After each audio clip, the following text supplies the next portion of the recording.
എല്ലാവർക്കും എൻ്റെ പുതിയ വീഡിയോയിലേക്ക് സ്വാഗതം. ഇന്ന് ഞാൻ ഇവിടെ തയ്യാറാക്കാൻ പോകുന്നത് വടയാണ്. സാധാരണ ഉഴുന്ന വടയല്ല കേട്ടോ, അവൽ വെച്ചാണ് ഇവിടെ വട ഉണ്ടാക്കുന്നത്. വളരെ എളുപ്പത്തിൽ ചായ തിളയ്ക്കുന്ന സമയം കൊണ്ട് നമുക്കിത് ഉണ്ടാക്കിയെടുക്കാൻ പറ്റും. വളരെ ടേസ്റ്റിയാണ് കേട്ടോ. നമുക്ക് ഈ വട എങ്ങനെ ഉണ്ടാക്കിയെടുക്കുന്നത് നോക്കിയാലോ. ഇവിടെ ഞാൻ 250 ml കപ്പിൽ 2 കപ്പ് വെള്ളയവൽ എടുത്തിട്ടുണ്ട്. അതൊരു പാത്രത്തിലോട്ട് അങ്ങ് ഇട്ട് കൊടുക്കാം. അപ്പോൾ നിങ്ങൾക്ക് വെള്ളയവലിന് പകരം മട്ടയവൽ വേണമെങ്കിലും എടുക്കാം കേട്ടോ. ഏത് ടൈപ്പ് അവലായാലും കുഴപ്പമില്ല. അവലിൻ്റെ മുകളിൽ വരെ വെള്ളം നിൽക്കത്തക്ക രീതിയിൽ ഇതിലോട്ട് വെള്ളം ഒഴിച്ച് കൊടുക്കുക. ഇവിടെ ഞാൻ വെള്ളം ഒഴിച്ച് കൊടുത്തിട്ടുണ്ട്. ഒരു 10 മിനിറ്റ് നമുക്കിതിനെ അടച്ച് വെക്കാം. അവൽ നല്ലതായിട്ട് കുതിർന്ന് വരട്ടെ. 10 മിനിറ്റ് ആയിട്ടുണ്ട്. നമുക്ക് തുറന്ന് നോക്കാം.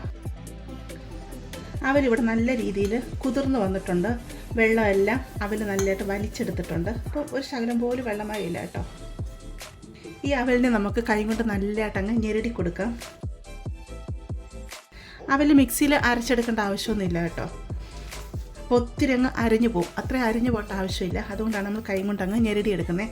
കൈ കൊണ്ട് കണ്ടോ, ഞെരടി എടുക്കുമ്പോൾ തന്നെ നല്ല രീതിയിൽ ഇതങ്ങ് ഞെരടി കിട്ടും. അവൽ ഞാനിവിടെ ഞെരടി എടുത്തിട്ടുണ്ട്. ഈ രീതിയിലായി കിട്ടിയാൽ മതിയേ. ഇതിലോട്ട് 2 ടേബിൾ സ്പൂൺ തൈരിട്ട് കൊടുക്കാം. നല്ല കട്ട തൈരിട്ട് കൊടുക്കണേ. 2 ടേബിൾ സ്പൂൺ നിറച്ചുമാണ് ഇട്ട് കൊടുക്കുന്നത് കേട്ടോ. നിറച്ചല്ലെങ്കിൽ 3 ടേബിൾ സ്പൂൺ ഇട്ട് കൊടുക്കുക കേട്ടോ. അധികം പുളിയുള്ള തൈരാണെങ്കിൽ 1.5 ടേബിൾ സ്പൂൺ ഇട്ട് കൊടുത്താൽ മതിയേ. തൈരും കൂടെ ഇട്ട് കൊടുത്തിട്ട് നല്ലതായിട്ട് ഇതിനെ ഒന്നും കൂടെ അങ്ങ് ഞെരടിയെടുക്കാമേ.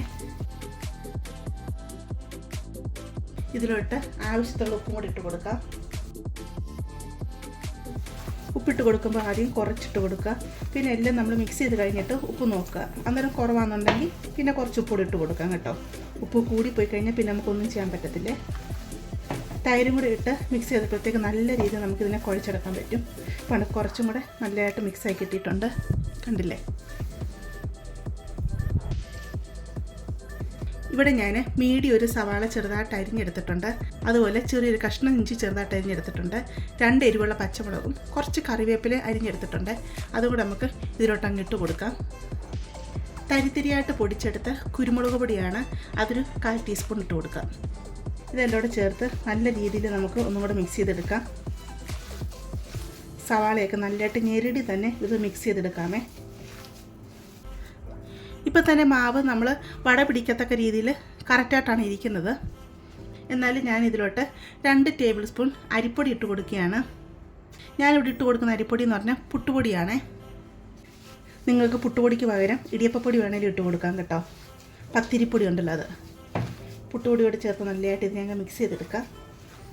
നിങ്ങളിപ്പം ഇത് കുഴച്ചെടുക്കുന്ന ടൈമിൽ വെള്ളം കൂടിപ്പോയി എന്നുണ്ടെന്നുണ്ടെങ്കിൽ അരിപ്പൊടിയുടെ അളവ് കൂട്ടിയാൽ മതിയേ. 2 ടേബിൾ സ്പൂൺ എന്നുള്ളത് 3-4 ടേബിൾ സ്പൂൺ ഇട്ട് കൊടുക്കുക. ഈ സമയം ഉപ്പ് നോക്കുക. ഉപ്പ് വേണമെങ്കിൽ ശകലപ്പൊടി ഇട്ട് കൊടുക്കാമേ. മാവെല്ലാം ഇവിടെ കുഴച്ചെടുത്തിട്ടുണ്ട്. ഇനി നമ്മൾ സാധാരണ എങ്ങനെയാണ് വട ഉണ്ടാക്കുന്നത് ആ രീതി തന്നെ മാവ് കുറച്ചെടുക്കുക. ഇതിനൊന്ന് ഷേപ്പ് ചെയ്തെടുക്കുക. എന്നിട്ട് ഇതുപോലെ ഒന്ന് പ്രസ് ചെയ്ത് കൊടുക്കുക. എന്നിട്ട് ഒരു ഹോൾ ഇട്ട് കൊടുക്കുക.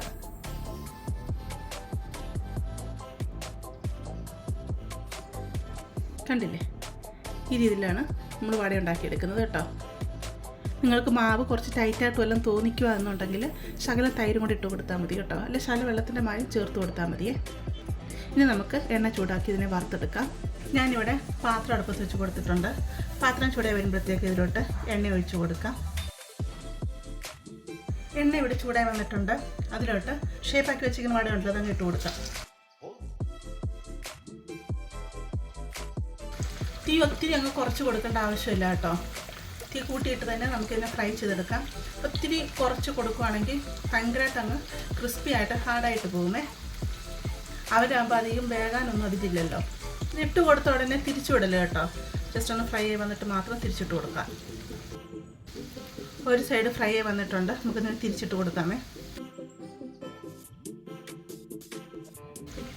വട നല്ലതായിട്ട് ഫ്രൈ ആയി വന്നിട്ടുണ്ട്. നമുക്കിതിനെ കോരി മാറ്റാം. ഒത്തിരി സമയം ഇട്ടങ്ങ് ഫ്രൈ ചെയ്തെടുക്കല്ലേ, ഭയങ്കരമായിട്ട് അങ്ങ് ഹാർഡായി പോകും കേട്ടോ. ബാക്കിയുള്ള വടകളും നമുക്കിതുപോലെ ഫ്രൈ ചെയ്തെടുക്കാം.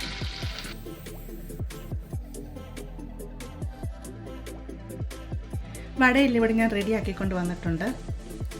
ഇതെടുത്ത് കാണിച്ചു തരാമേ. വട നല്ല സോഫ്റ്റാണ്. അതുപോലെ എൻ്റെ പുറഭാഗം നല്ല ക്രിസ്പിയാണേ. ഞാൻ മുറിച്ച് കാണിച്ചു തരാം.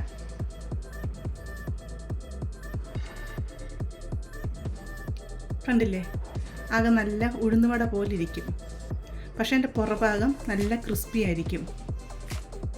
നല്ല ടേസ്റ്റ് ഇത് കേട്ടോ. കഴിക്കാനായാലും സൂപ്പർ ടേസ്റ്റാണ്. നമുക്ക് വളരെ എളുപ്പത്തിൽ ഉണ്ടാക്കിയെടുക്കാനും പറ്റുമേ. ഇത് ഞാൻ പറഞ്ഞ പോലെ ഒത്തിരി സമയം എണ്ണയിലിട്ട് ഫ്രൈ ചെയ്തെടുക്കല്, അന്നേരം മൊത്തത്തിൽ ഭയങ്കര ഹാർഡായി പോകും കേട്ടോ. പിന്നെ അവൽ നല്ലതായിട്ട് ഞെരടിയെടുക്കണം കേട്ടോ. അപ്പം നിങ്ങളെല്ലാവരും ഇത് തയ്യാറാക്കി നോക്കുക.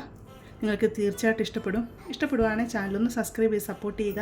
അതുപോലെ ലൈക്ക് ചെയ്യുക. നിങ്ങളുടെ ഫാമിലിയോട്ടും ഫ്രണ്ട്സിലോട്ടൊക്കെ ഇത് ഷെയർ ചെയ്ത് കൊടുക്കുക കേട്ടോ. നമുക്കിനി ഒരു പുതിയ വീഡിയോ ആയിട്ട് അടുത്ത ദിവസം കാണാം.